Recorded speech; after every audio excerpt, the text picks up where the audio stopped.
County in northwestern Georgia, southeastern Gordon County in northwestern Georgia, northern Barlow County in northwestern Georgia, until 6:45 a.m. Eastern Daylight Time. At 6:01 a.m. Eastern Daylight Time, a severe thunderstorm was located near Rome, moving east at 55 miles per hour. Hazard, 60 miles per hour wind gusts.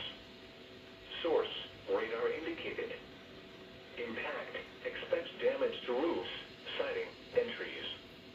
Locations impacted include Rome, Cartersville, Thunderstorm, White, Kingston, Catskill, Cheyenne, Pine Log, and Folsom.